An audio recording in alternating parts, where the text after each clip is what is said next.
historike. Dhe një destinacion që i çon më shumë qef turistët? E di që do kënaqen brenda Shqipërisë. Në Shqipëri.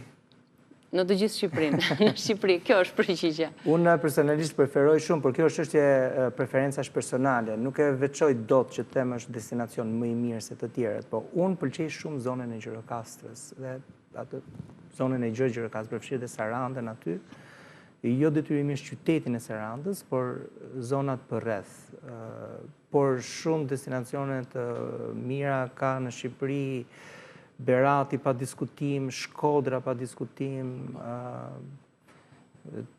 Vlora bëhet gjithmonë më tepër një destinacion, jo vetëm destinacion i rërës dhe i detit apo i diellit, por edhe një destinacion në vetvete më gjerë se sa thjesht vija bregdetare. Kështu që oferta turistike në Shqipëri është shumë e mirë. Kruja është destinacion i mrekullueshëm, shumë i mirë.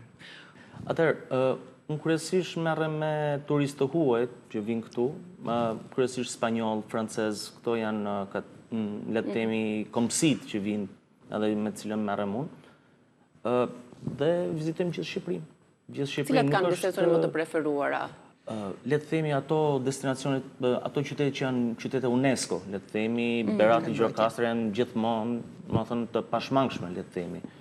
Apo sitet kryesore arkeologjike, Butrinti, Apollonia, Shkodra, patjetër.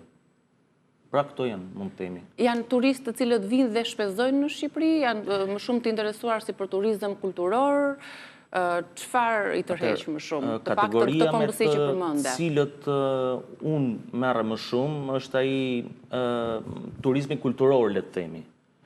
Me turistë të cilët kanë një specifik që janë kryesisht senior, pra mbi moshën 60 vjeç, dhe që preferojnë këto sitet, le të themi, kulturore kryesore që ka Shqipëria.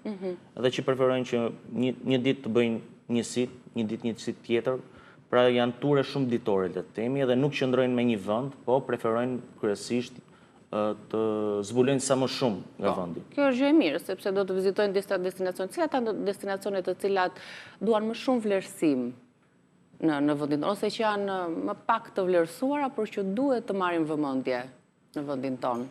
Atëherë, ka plot destinacione, sidomos destinacione edhe të natyrës që nuk janë promovuar ashtu siç duhet, se kulturoret pak a shumë besoj unë janë ato, janë zbuluar si të themi, po ato natyrore nuk janë promovuar siç duhet, apo nuk ka infrastrukturë ndoshta aq të zhvilluar për të... Ka ngelur gjithmonë të kënaqur turistët në guidat? Fjala gjithmonë nuk ekziston. Atëherë, 90% unë jam dakord, dalin të kënaqur. Madje mund të themi që edhe thyen paraqytime ose të surprizuar, sepse për fatin të keq prej dekadash tashmë në mediat e huaja ka pasur një reklam jo të mirë, edhe është promovuar një imazh jo i mirë i Shqipërisë.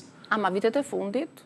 Por, vitet e fundit, sikur ka filluar të ndryshojë, dhe turizmi është ai që e ka bërë këtë.